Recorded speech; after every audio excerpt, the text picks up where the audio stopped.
السلام علیکم جی. اس طرح تھا کہ 5 روایتیں ہیں، تین سند کی ہیں اور 2 متن کی ہے.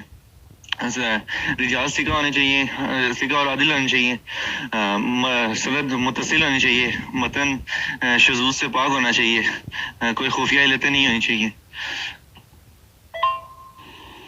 جی وعلیکم السلام ورحمۃ اللہ وبرکاتہ. اچھا، اس پہ میں ڈیٹیل ریکارڈنگ کرتا ہوں.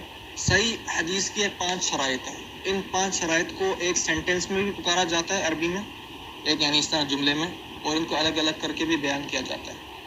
تو اگر پہلے سینٹنس میں پڑھ لوں عربی میں، اس کے الگ الفاظ ہو سکتے ہیں، میں اپنے الفاظوں میں اگر پڑھوں: ما نقل الینا بنقل العدل الضابط عن مثله الى منتهى متصل سنده من غیر شذوذ ولا علہ. وہ چیز جو ہم تک نقل ہوئی ہے عادل راوی کے نقل کے ذریعے، جو کہ ضابط بھی ہوئے، اور وہ بیان کر رہے ہیں اپنے جیسے سے آخر تک، مطلب سند کے آخر تک یہی معاملہ ہے کہ عادل ضابط بیان کرے، عادل ضابط سے وہ بیان کرے، عادل ضابط سے، اور اس کی سند متصل ہوئے اور اس میں کوئی شذوذ اور علت نہ ہو. اور ان 5 شرائط کو الگ الگ کر کے بیان کیا جاتا ہے: عدالت الرواة، ضبط الرواة، اتصال الاسناد، عدم الشذوذ اور عدم العلل. اچھا، پھر عدالت الرواة یعنی راوی عادل ہو. عادل کا مطلب ہے کہ سچا ہو، پہلی چیز. دوسری چیز ہے مسلمان ہے.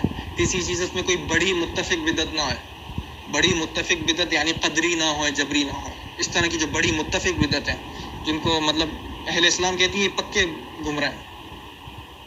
اچھا، یہ ہو گیا. اور راوی ضابط ہو، مطلب اس کا ضابطہ صحیح ہو. اور ضابط کا یہ لفظ عربی کا لفظ ضبط سے آیا ہے، اور ضبط بولتے ہیں کسی چیز کو پکڑ لے. اور عرف میں اگر آپ عرب ممالک جائیں گے، وہاں پر پولیس والے کو ضابط کہا جاتا ہے، کیونکہ وہ چوروں کو پکڑتا ہے. تو ضبط پکڑنے والی چیز کو کہتے ہیں. اور ضبط الرواة راویوں کا ضابطہ یعنی راویوں کو پکڑنے والی چیز، یعنی جو راوی کی وہ چیز جو روایت کو پکڑ لے. اور وہ 2 ہیں: ایک اس کا دماغ، راویوں کا دماغ روایتوں کو پکڑ لیتا ہے. دوسرا اس کی کتاب. راویوں کی کتاب میں اگر آپ انک ڈالیں تو وہ اس روایت کو پکڑ لیتی ہے انک کے صورت میں، اس طرح. اچھا، اگر آتا ہے اتصال الاسناد، سند متصل ہے. اچھا، سند متصل ہوئے ہم جانتے ہیں عرفی معنوں میں یہی ہے کہ ایک راوی کا دوسرے راوی سے سماع ہے. لیکن اس میں وضاحت ہے سند متصل ہونے کی کیا شرائط ہیں. اس کی پھر آگے شرائط ہیں کہ روایت معلق نہ ہوئے، روایت معضل نہ ہوئے، روایت مرسل نہ ہوئے، روایت مدلس نہ ہوئے، روایت میں ارسال خفی نہ ہوئے، اور اس طرح. اور پھر آتا ہے کہ روایت میں شذوذ نہ ہوئے. شذوذ روایت کے سند میں بھی ہو سکتا ہے، متن میں بھی ہو سکتا ہے. متن میں ہم جانتے ہیں کوئی روایت ہوئے جو اس میں کوئی ایسا لفظ ہو جو اس سے کسی راوی نے بیان کیا ہو جو ثقہ ہو، لیکن اس سے بڑے ثقہ نے اس کی مخالفت کر کے اس کے مخالف متن بیان کیا تو اس روایت کا متن شاذ ہے. یہ تو متنی شذوذ ہے.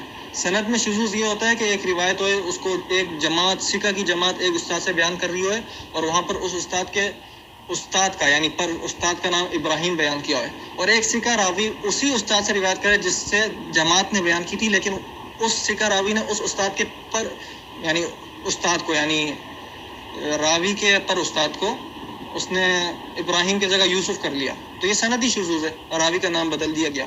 یا ایک روایت کو جمہور مرسل بیان کر رہی ہو، اور ایک ثقہ راوی آ کے غلطی سے اسی روایت کو اسی واسطے سے جس سے جمہور مرسل بیان کر رہی تھی اسی واسطے سے اس کو مرفوع کر لے، تو اس طرح کی روایت کی سند میں شذوذ ہے کہ پھر بعد میں اس کا مرفوع طریق شاذ مانا جاتا ہے اور اس کا مرسل طریق راجح مانا جاتا ہے، اور جو مرفوع ہے اس میں صحابی کا ذکر شاذ ہے. اچھا، اور روایت میں علت خفی نہ ہو، پھر یہ تو الگ دنیا ہے، اس ریکارڈنگ میں شاید بیان کرنا مشکل ہے. آسان الفاظوں میں یہی ہے کہ اس میں کوئی علت خفی نہ ہو، یعنی علت قادحہ. غیر قادحہ ہے تو روایت پھر بھی صحیح ہوتی ہے، لیکن قادحہ نہ ہو. غیر قادحہ یعنی ایسی علت جس سے روایت کو فرق نہیں پڑتا. مثال کے طور پہ روایت کی سند میں صحابی کا نام غلط لیا ہے، یہ بھی علت ہے، یہ علت خفی ہے. اصل روایت ابو ہریرہ کی ہے، غلطی سے وہاں ابو سعید الخدری لکھا ہے. تو آپ کو کیا لگتا ہے روایت کی صحت میں فرق پڑے گا؟ نہیں پڑے گا، یہ علت غیر قادحہ ہے. لیکن علت ہے، ائمہ کے لیے یہ مطلب قیمتی چیز ہے، وہ اس طرح کی چیزوں کو ڈھونڈتے ہیں اور یاد کرتے ہیں تاکہ ان کے پاس ریکارڈ ہوئے کہ مسند ابو ہریرہ میں کتنی روایتیں اور مسند ابو سعید میں کتنی روایتیں. یہ نہیں کہ ابو ہریرہ کی روایتیں ابو سعید کی بنا دیں اور ابو سعید کی ابو ہریرہ، تو وہ لوگ پسند کرتے ہیں کہ ان کے پاس یہ ریکارڈ ہے. تو لہٰذا اہل کے ائمہ کے لیے یہ چیز قیمتی ہے، لیکن ایک عامی کے لیے شاید قیمتی نہ ہوئے، کیونکہ آخر کار روایت دونوں صورتوں میں ثابت ہے. یہ علت غیر قادحہ ہے.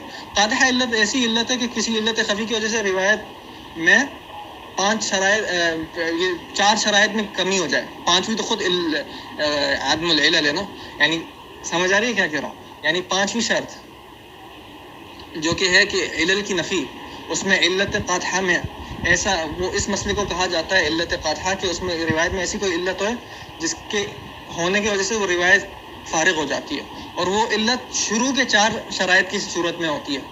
یعنی اگر اس روایت کی سند میں کوئی راوی کا نام لکھا ہے عبد الرحمن بن یزید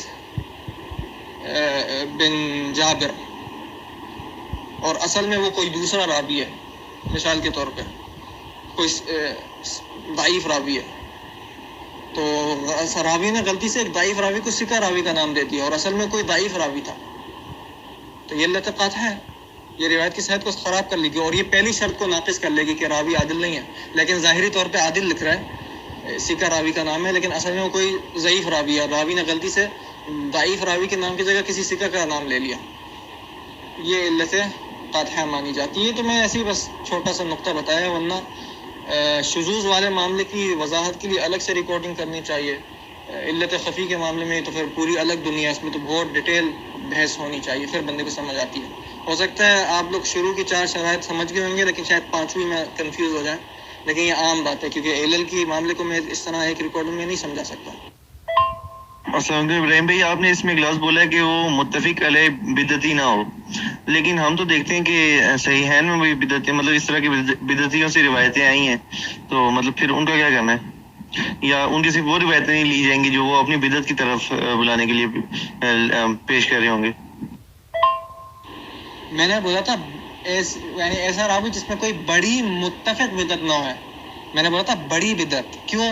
کیونکہ کچھ لوگ تشیع کو بھی بدعت کہتے ہیں، لیکن اس کو چھوٹی بدعت کہتے ہیں اور وہ متفق نہیں ہے. دلیل یہ کہ کچھ محدثین خود شیعت ہیں، اگر اس میں اتفاق ہوتا تو یعنی محدثین کا اتفاق ہو گیا کہ فلان چیز بدعت ہے اور خود اسی چیز میں اتباع کریں گے، ہو ہی نہیں سکتا. تو ثابت ہوا کہ عبد الرزاق، امام حاکم اور اس طرح علی بن الجعد، ان کے نزدیک تشیع بدعت نہیں تھی، اس کو اچھا سمجھتے تھے. ٹھیک ہے، تو اس لیے کوئی ایک تو میں سمجھتا ہوں اس کو بدعت کہنا بھی غلط ہے، کیونکہ یہ بدعت تھوڑی ہے.